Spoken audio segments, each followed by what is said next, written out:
Mack, thanks for joining the Point Taken podcast by Trimble. We're at ConExpo, so for the people listening or viewing, if you hear noise or see noise, we're at ConExpo having a good time. How many ConExpos have you been to? This will be the third one. I did 2020, everyone knows that one. Yeah. It was still a good show, 23, and then here we are in 26. Every year it's been a good show. Some years is more like big equipment, big excitement. This year is more technology focused, I feel.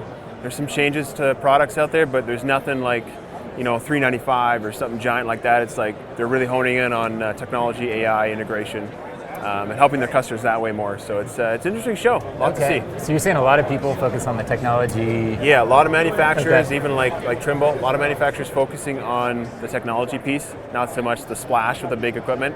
The product lines are pretty well defined. I mean, they're making minor adjustments between like a couple tons here and there and excavators and skid steers, but the product lines are really well defined, and now it's about the value-added technology. That's what it's all about, and it's just accelerating at a really fast pace. It's hard to keep up with. Yeah. So I have something to ask you about. I was talking to an operator one time and talking about when they come out with new machines. I was like, that's awesome, right? And he was actually like, I don't like it when like Cat comes out with a new machine because I have to train all my people on the new, and I don't know why I never thought about that, but sometimes people like things to just be the same for a while, so you don't have to like retrain on everything. Have you heard that too though? Like generally they want the new ones, or is the training a big issue with that? Training is a big thing.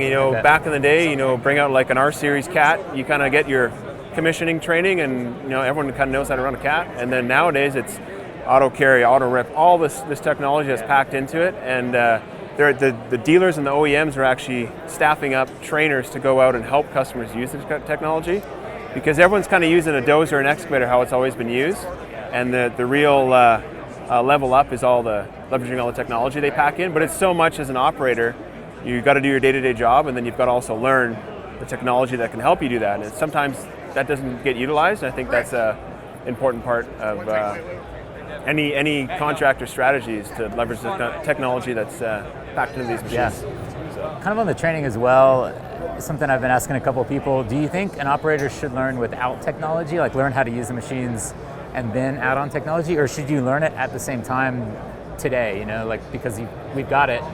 How do you think it should be approached? If you're an operator, you have, depending on your skill level, you kind of know how to run a machine. Okay. Everyone knows how to load a truck. Maybe like a brand new person, like coming into the industry. Oh, should brand they new. Learn with technology? Fundamentals first, man. Fundamentals always. Fundamentals, okay. How to load a truck well. If you can't spot a truck well, load a truck well, cut to grade, set the next step up well. So if you're cutting a bench or something, if there's someone coming behind you in a grader or a Cat to clean up, you got to set them up. That's the important part. If you can get the fundamentals right, then the level up for you now is to utilize technology to make you faster, more efficient, to be able to do more, whatever the case is. So fundamentals is key. You got to know how to run a machine. You got to know how to work with a team. You got to know the fundamentals of setting up other roles that are either in front of you or behind you. So. Right. Okay. Good to know. I was looking into your background a bit, and it looks like you've got like a geology degree somewhere. Yeah. Went to UBCO, got my degree in science, and just fell in love with earth moving and dirt, and so that naturally is geology. Did a bit of mainly like hard rock geology, not so much just purely dirt. I mean, dirt is rock, but that's my background. So that's kind of what led me into this. Family worked for Finning Cat for 65 years. So Grandpa was 40 years, Dad was 25 years. At Cat as well? No, Finning. So before Finning was Finning was R. Angus. Oh, got it. Grandpa was with them, and then Dad was with Finning. And he was both heavy-duty mechanic and sales, and then Grandpa was heavy-duty mechanic and welding. They called him like a master welder, which was like the top level for you can kind of do everything. You can fabricate, you can weld, you can machine. So my background kind of led me into where I am today. Always loved the equipment. Had I want to get it right, I think it was my fourth or fifth birthday at Finning in Terrace. So my friends came down. This was back when the B series was new, so we had a 322B and the old rock trucks before they were the 740, the D300s and D400s. And my dad was there, and my friends got to run equipment. We had cake, and inadvertently that same day we were in the parking lot, and I took the excavator, not knowing how to run a piece of equipment, sitting on Dad's lap, and threw both the controls forward. So then the teeth dig in and broke the pavement in the parking lot, so my dad had to fix it, and a little bit of a story for the guys in the morning there. He didn't lose his job, thank goodness. They were pretty understanding, but those early experiences really set me up to who I am today. And so many great memories with Dad at Finning and whatnot. So so kind of that's what got me into the industry. Loved it ever since. You can't get out of it. It's in your blood. Well, and now you know, if people have seen you online or on social media, they know you have a creative side of storytelling. Did you always have that, or when did that kind of come into play? I always used to take photos and never share them. I had hard drives full of random photos of stuff I'd see on the side of the road when I was young. Gosh, this is before even smartphones were a thing. So this was like little point and shoot cameras, and never shared nothing. And then one day, gosh, I don't remember what year, but it's when iPhones and social media really started to take a hold. Back in the day when Instagram was all about photos, it wasn't video, like video reels and all that wasn't a thing back then. Those were the good old days. And started just sharing photos of stuff I'd seen.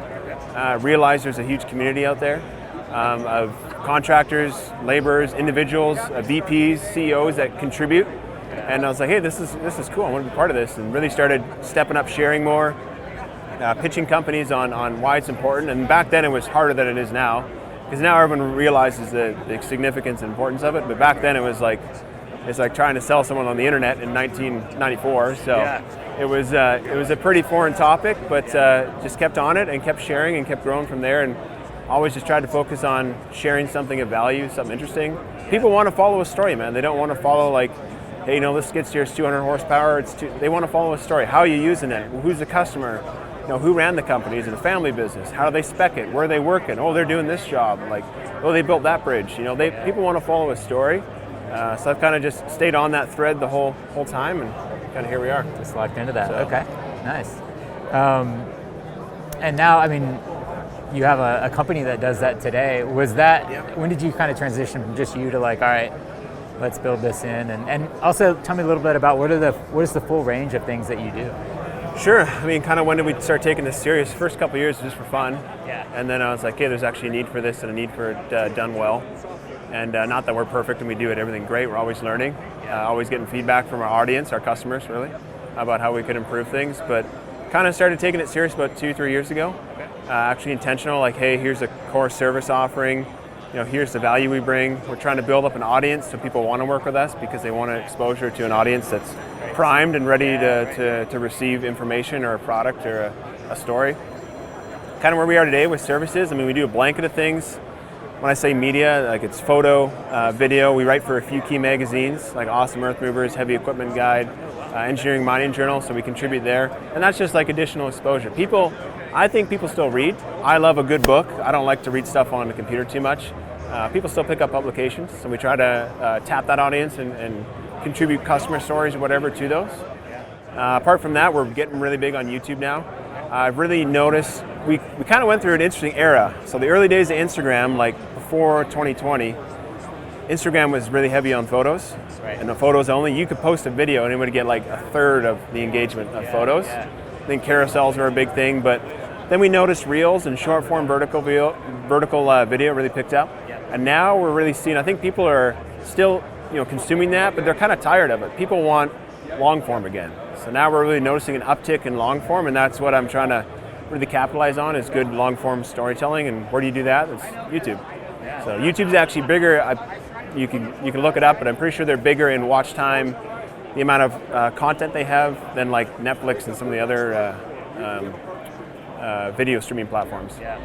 So, but yeah, we kind of do it all. I mean, we try to get our customers exposure to as much as we can, whether they want internal media and then we share that as well, or they want us to produce media for their social media or run their social media. But basically we're a distribution hub, a social distribution hub that has production capabilities. Yeah, okay. Yeah, YouTube's been fun. It's fun to get some stories out there, and customers are really liking it. I've noticed that within the past year or two, with the shorts kind of coming in, like YouTube Shorts seems to just really have kind of taken off and been a good way YouTube Shorts is big now. Yeah, but you got to understand there's a different viewer to a short, whether that's Facebook, Instagram, or YouTube, than there is to a long form. So you got to edit it different because people's attention spans and the way they consume it through scrolling is different, versus a YouTube is more of a sit down. You're going to sit down, you're invested in watching, like, you want to make sure it's the right video to watch, but you're invested in like 20 minutes of video. And it's a different audience, so it's been interesting to kind of cater the content to that. It's a different style of editing, it's a different style of storytelling. It's really pushed me creatively to rethink how we tell stories and script things out, gather the details. Like, it takes a lot to get the details, and if you don't get the details right, your customer, the audience, will tell us. So which is a good learning experience for us because we don't get everything perfect. Right, okay. Internal to Trimble, I get asked a lot when people are making videos like, Michael, how long should this be? And my answer is always, as long as it is good. Like if it's 20 minutes of a really good video, it can be 20 minutes. If it's 8 seconds of a really interesting like showcase, like that's also good. So it's kind of like, as long as it's good, you're teaching someone, telling a story, I think the link can really flex. But I'd love to get a kind of a very tactical tip from you that we could share, and that's on, there's a lot of vertical, almost every platform like supports the vertical, but is it okay to post landscape or square? I mean, is your recommendation definitely go vertical, or is it okay to mix it up? You can do landscape. I've never done it. I think LinkedIn accepts landscape. Landscape orientation videos better than any other platform. No one's turning their phone to watch. People are like, oh, turn your phone in. No one's doing that. Don't do that. Okay. LinkedIn's been really accepting of that. Even if you do like a square, like a 4x5, not a 9:16. LinkedIn's really good for that. Instagram and Facebook, they won't push it as much because it doesn't fall into that reel. It's kind of tough. There's a little bit of a trick you can do. You can crop it so that it's a 9x16, but the actual video is only 4x5 or a 16x9, and then you just fill out the buffers. You can do that because then it'll run it through their algorithm on the reels. But people are so used to having their whole phone filled with content that you really want to maximize that. It's screen space. Anytime you're doing a post, whether it's video or photo, if you can maximize the amount of real estate you take up on their screen, the more chances are you're going to get seen. Okay. So the takeaway tip is film vertical and post vertical, if possible. I film horizontal. Oh, you do? Oh, cropped okay. Vertical. Got it. Okay. Yeah. Film wide with vertical in mind, because we're doing so much YouTube. You want to have that. We want to have that horizontal, right? And then we take the good crops vertical. A lot of the drones now film in like 6K, so you can have a frame like this, and then you can really punch out and work that 9x16. Yeah. So I film everything horizontal. Yeah. Nothing's vertical, because then you limit yourself. If you want to repurpose that now for a future production, you're screwed. And I have this big fear in like 5 years, somehow everything's gonna, whatever device we'll have will be landscape again. Oh yeah. And we'll need all that footage in landscape. Yeah. So Safe bet. If horizontal. you film it, okay. Yeah, I'd always do that. I know Skip is smiling. He's been videoing for a while, and I think he's definitely a landscape filming. Yeah. Way easier for repurposing. Okay. Yeah. Good tip. Thanks for sharing. All right, so I have a couple questions on storytelling. Can you talk about the importance of the industry, and maybe you could talk about mining, but why is it important for the mining industry, whether you're a contractor, a technology company, like why is it important to tell the story for what you do? Why is it important? Well, think about nowadays, we all look back on, like we're at Con Expo, so we all look back on the old Con Expo photos. Man, what was it like in 89 or like 95, so at that time, someone had to go and tell the story, take the photos, there was no video back then, I guess it would have been film cameras, but take the photos so that now we can look back and go, man, what a cool time to be alive. Back when dang, the 345C was new, like the D11N, wow, like what a time to be alive. We're at the same point in time. Storytelling is important now because 10 years from now, we're gonna look back and you're gonna show your kids, you're gonna show the younger generation like what it used to be like and what the shows are like. That's why it's important, it's to document. It's always been important, and it's just the way that civilization has gone is documentation through iPhones, through cameras, whatever, has become easier. So there's more of it, but that doesn't dilute the fact that it's not important. Because people think now, well, everything's photographed and everything's, but it's still important. So I think as an industry, it's our job to tell our story as it is today. So in the future, we can look back and go, wow, that's what it used to be like, or that's how we used to do it. Or just an appreciation for how far we've come as an industry, I think. Because I'm a big guy on old equipment. I love just learning about old stuff and the evolution of product lines. And if nobody was taking those photos or documenting, whether it's journal entries or news articles or whatever, you couldn't look back in time and appreciate a new piece of equipment versus an old piece, and how far we've come and what the changes and why the changes, and kind of get inspiration or learnings for future evolutions, right? So I think it's super important. And even from a family point of view, like if your family works in the industry, you can be like, man, I built that bridge. I poured that concrete. I built that railroad. Like for instance, look now, I love railroads. I love learning about that side of the business. But we're not building new railroads now. All the major lines are established. So like storytelling back in the day was so critical to see how these things are built, the equipment they use, what it took in the time, the survey technology they use, people like literally trekking through the mountains, you know, staking lines. It's so different than what we do today, and it's super important because that era is gone. The era of building a transcontinental railroad, that's gone. Yeah. You know, so. Right. So if you don't have those moments captured, those moments matter. That's what I'm trying to. That's the point I'm trying to get across. In the actual story, I get storytelling, but even storytelling is a little bit lost. And like, are people still passing down stories? Absolutely. Vocally, but it's funny because I thought you might answer that question with like, it's good for your business, that's why you should tell the story. But you answered it more of like let's just almost like cherish this moment. Like, this is what we're doing. We're proud of our work. Let's do that. It might be good for your business, but you didn't really like lead with that. I thought that was really interesting, and maybe that's why you're good at storytelling, is because you approach it from that mindset, not like this is going to make us money. It's we got to fund ourselves. We need to make a dollar like anybody else, but it's going to be good for your business. Storytelling, there's people think it's like, oh, it's everyone's doing it. Not everyone's doing it. There's still lots of room. There's still lots of room for good, honest stories. You look at how polished a lot of the media is now. I think there's room for more UGC, user-generated content. So iPhones, you know, good stories like first-hand accounts. People love that. People love to learn and follow a good story. Like there's so many examples of somebody building a unique piece of equipment, somebody documenting a project start to finish. People love to follow that. They can really get invested in that, and then it just builds brand equity. That's what it does.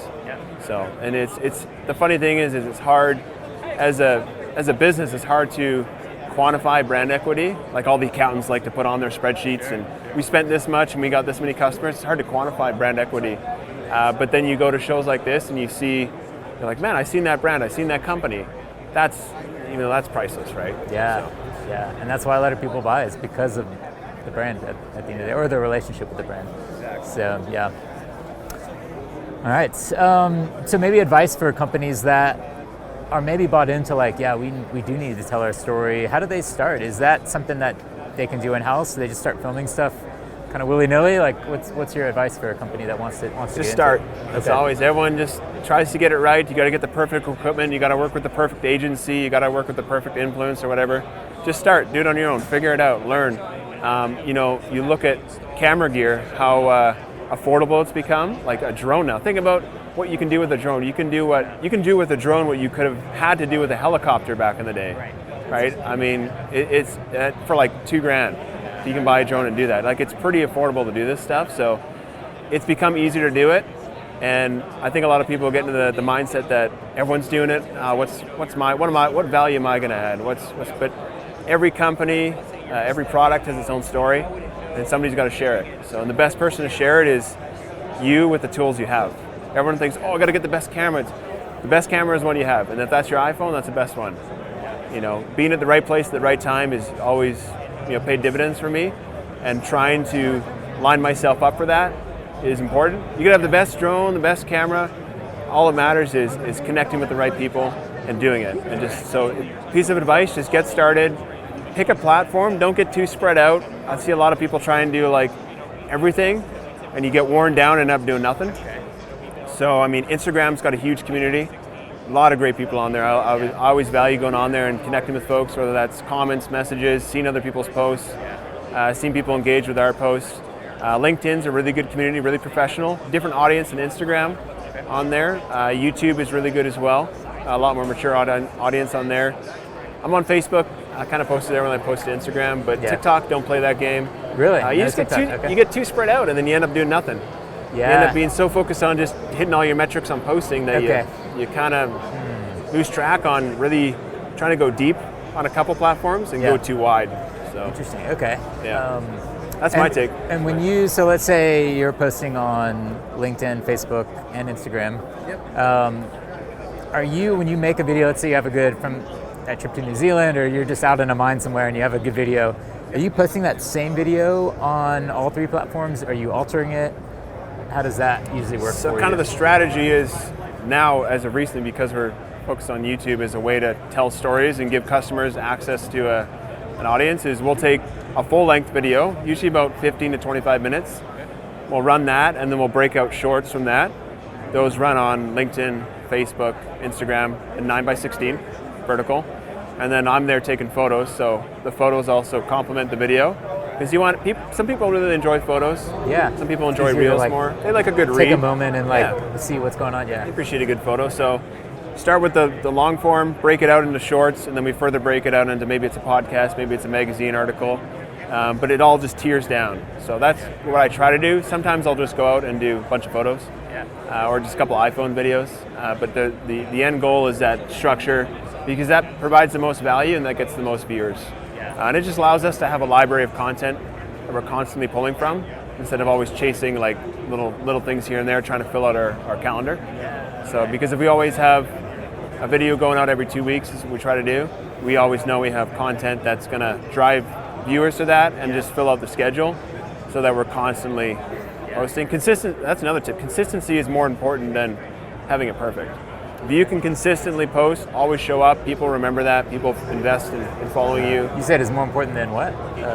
Consistency is more important than getting it perfect. Oh, than like having this. Having the perfect lighting, the perfect sunset, whatever it is. Yeah, right. Okay. Consistency matters more. Got it. So if you can consistently put out content, whether it's the best stuff, I posted stuff, I'm just like, okay, well, we'll post it. It's not my favorite piece of work, but we'll post it.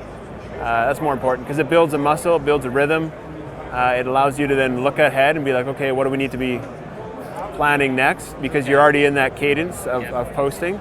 So consistency is key. It's helped us a lot. And so it's important for you in terms of your schedule, not just like what the algorithm likes that you post. I guess it likes. I don't know what it likes some days. They always change fair. it. Right? I don't either, but I think for me it just helps build that cadence, that muscle memory. You're always like, okay, we're consuming this much. We need to be looking ahead and planning this. It kind of pushes you internally to be like, okay, we need to keep going. We need more. Otherwise, you might like, oh, let's wait to get it right, get it perfect, and then you kind of keep getting behind. So I'm guilty of that too. I fall into like, I only want to post the best of the best.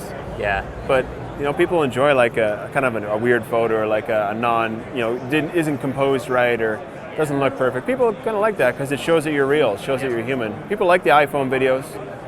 Some of my best performing posts are iPhone videos, not even the super polished stuff. Right. And I think a lot of people fall trapped to always thinking you got to have a huge production. When you have a huge production right in your pocket, you can if you know what you're looking for, and you know how to like get a good angle, tell a good story, you can do a lot with an iPhone. You can do a lot. Yeah, for like a 16th of the cost. Right. You already have it anyways. So, you already have it. So it's ready. So okay. So you did talk about a little bit of the platforms. It's interesting that YouTube's kind of a good anchor, and then you like parse out maybe this long form into the short form. You have feelings on Reddit? Reddit? I read the news on there once in a while. I don't post on there at all. Not posting. Okay. No. So I'm sure it's got its niche market, but never looked into it, never invested in it. Okay. No. So podcasts. I know you guys are doing a podcast. So yeah, we got podcasts. Like you like that. Okay. Yeah, it's for us. It's a good lead gen. I always try to find niche people you've never heard of, and bring them on. I don't try. Sometimes I'll go for like the typical CEO or something, or the VP of this or that, and that's always fun. You get to learn something. But when you can find someone who nobody really knows about or hasn't seen online, people are like, wow, that guy was interesting. Yeah. So, or that girl was interesting. Learn something that they, okay. So for me, it's been a good, because you have to research. We do a lot of research for the show. So it forces me to learn about the person, the topic, and then really interview them, and it really, ingrains it in my mind. So it's a good learning opportunity for me, and which is why I do it. It constantly keeps me like, what's new, what's changing? Because as soon as you think, okay, I kind of know everything, that's when you stop learning, and that's when like you start going kind of downhill. You always want to be learning, connecting with people, and podcast is one way to do it. It's been really good. We have a core audience, and I enjoy it. Lots of feedback, because it's just different, right? People like to scroll on their phone. People like to sit down and watch a YouTube video, but there's also that audience that likes to just listen, whether it's driving, the gym, at the office. So you got to tap that audience, right? So podcast is one way to do it. Don't do the video side, just do the audio.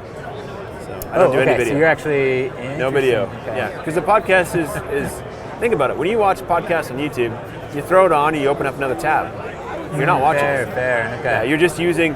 If you do a video podcast, you're just using the distribution platform that is YouTube to get more views. Ooh. But no one's watching it. Pretty rarely. If you think about it. we're videoing this podcast right Yeah, no. Maybe someone will be watching this, but usually what I do, you throw it on, you open up another tab, you're working away, you got to go in the background. Yeah. So. I think it's great advice. Our approach is that we might as well get the video because we can, especially we cut small clips and stuff, it's nice to be able to have that. Yeah, so. if you're putting clips on social, video for sure. Yeah. But I don't do that, I just run it. Oh wow, okay, so that's actually totally separate.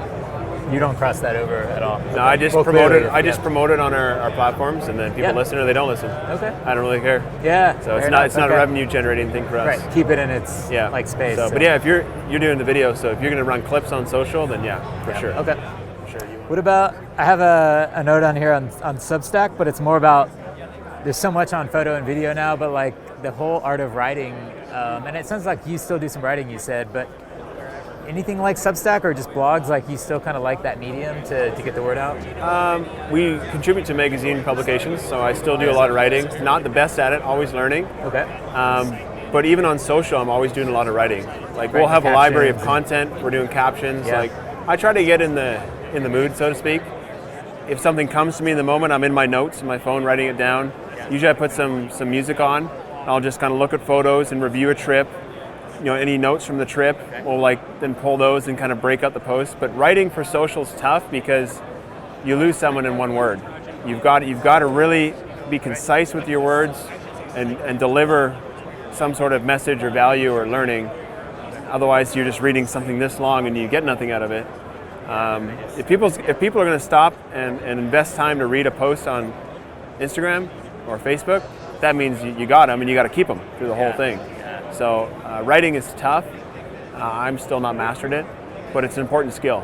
If you're going to be in the social media space, you need to develop your writing skills as much as you develop your media production skills, photography. Yeah. Okay. Yeah. You're right. Taking great pictures is awesome, but if you can't present them, you're just going to live on a hard drive. Have that, Yeah. Okay. So cool. This one's in. You said it a little bit before when you were talking about like media company and media. And as I got into marketing, I was trying to figure out like what is the difference between marketing and like public relations and then like media, and like is it all the same world in your mind, or do you still consider different disciplines of how things are done? I think it's different disciplines. Public relations is more stakeholder engagement, so press releases. When I'm talking from a mining background, it's more press releases, community engagement for permitting or new mines or whatever it is, kind of managing inquiries from the public. That's more of a public relations communications role. Marketing is, a lot of mining companies don't have to market themselves because they have the product and they're the only ones that have the product, so everyone comes to them. Marketing is more trying to say, here's what we can do and what we offer, as opposed to here's what's happening and defending maybe some sort of claim or sort of news article or something. That's more of like a press media relations. Marketing is a little bit different. So I think it's two different types of people, two different professional careers, if you will. So yeah, I don't consider them the same. Do you consider what you do marketing or marketing? Yeah, I don't do press releases and media relations, so. Kind of like different. Yeah. Okay. Yeah. Good to know. I've got a question on being authentic, and then since AI is kind of in the world as a tool for, you can brainstorm with it, you can create content with it. How do you approach it? Like, what's your approach to using AI? I use AI as a thought wall, a thought board. If I have something, and I'll put it in, like for instance for YouTube, we use it for not storyboarding, but titles and thumbnails, and maybe getting an approach or a third party to look at it and say, hey, what didn't we see? We don't really use it too much for generating facts or trying to kind of curate all the facts. Sometimes it can, what's called hallucinate, so it'll get random stuff. I mean, I even had videos that we did on the drag lines in Saskatchewan, Canada. Now those videos are being referenced to AI. Like if you put in AI about drag lines, it'll show you where it pulls the reference. And it's my video. You're actually coming in, yeah. So you want to make sure you have your facts right, and I don't really use it for fact. Okay. What do you call that? Kind of gathering facts. I try to rely on like industry professionals or subject matter experts for that, where you know you're getting the true facts. But we use it for like thought storyboarding, bouncing ideas off. Kind of if I'm with a team member or with myself, you're like, hey, what do you think of this? Like this title, I've got these 3 titles. What do you think is going to hit the hardest? And it'll say, you're too long here. This is too concise. This is too typical. Don't use this word. So I use it for that. I don't really use it for much else. Yeah. And then try to be original. Oh, right. The art of thinking is lost. People don't think anymore. They just default to like, oh, I'll Google it, I'll AI it. Yeah. The art of thinking, I think, if you can master that, how to think critically, how to observe, how to, gather facts and distill it down, I think that's a super important skill set. But it's also perishable. If you start to fall on AI again and just AI and everything, Googling everything, I think you lose that skill. Yeah. So I think it's super important. Okay. Good to know. And that's kind of more for our world of marketing and storytelling and how you use it, but looking into the contractors that are actually building things, mining things, do you kind of see that they're taking it on? Is it good for the industry? Is it bad for the industry? What's your take on that? They're pretty guarded against using it because you think about a large corporation, a large mining corporation, when they not give away when they put proprietary information or whatever into AI, it's kind of an open source thing, right? So it can be considered like a data leak. So they might, I know they use like Microsoft Copilot, something that's got a bit more guardrails on it. Okay. They look for that, right? They don't want too much risk and exposure. Yeah, where it's just kind of They might not use like a Chat GTP. They might use like a Microsoft Copilot or a proprietary like Cat AI or whoever's got AI. Okay. They want something with guardrails that they know is safe. Right. So you'll see them using it, but they have some rules. Yeah, they have some rules. A very careful approach. Very careful. Okay. Yeah. Maybe to close it out, this is kind of a left field question maybe, but what's your favorite pair of construction boots, your work boots? What do you Oh man, rocking? I'm running Red Wings. Red Wings, I've had them for gosh, 4 years now. Okay. As soon as you break them in, they're good. Yeah. But I remember I took them, I bought them. I used to run cat boots. Okay. They were all right. They just wore out too fast, a little heavy, a little warm. Yeah. And now I got Red Wings. Yeah. What model do you know? Gosh, I forget the model. They're the high. They're above the ankle. Yeah, with the. They're like the typical steel toe. Red Wing. Yeah. Okay. Yeah. And had them for about 4 years. But when I got them, I took them to Tanaha Hills. My first kind of experience at Tanaha. So many blisters because you're breaking them in, right? It was brutal. And as soon as I broke them in, they were good. Yeah. But can't say enough good things about them. Super stylish, really comfy, surprisingly warm. I take them up to Fort Mac with me in -20, -30, really good. Yeah. And they're not like lined. It's just like they just. No, they're not the keep warm. Gore-Tex ones. Yeah. They're just the regular Red Wings. Cool. And Okay. I've loved them ever Nice. since. So Good to hear. probably stick with them. Yeah. I know Ariat's got some good products. Never Yeah. tried them. Again, being from Canada, I think that's more an American brand. Oh, right. Okay. But I'd be open to trying them for sure. Yeah. But I love the Red Wings, and they're broken in, and they've been good ever since. Yeah. So- Cool. I've got a pair as well. I like Red Wings. You as got well, 'em? Yeah, but, okay, good. But I like hearing what people like, and sometimes maybe it's just what you started with, and you don't want to change it if it just works. kept but, it, Yeah. Nothing against Caterpillar and their boots, but I just found they always wore out, and I didn't like them, and I jumped onto these and loved them ever since. Cool. So, All right. Well, thanks for joining. Anything else you want to share before we go? Or no, I appreciate you hosting me. Okay. Thanks for having me here. It's great to be at the show. It's a good show this year. You guys got a great booth. Yeah. I'm not sure when you're going to post this, but stop by the booth if you're here at the show. Yep. And I appreciate your time. Thanks. All right. Thanks for joining, Mac. Have a good show. Appreciate it.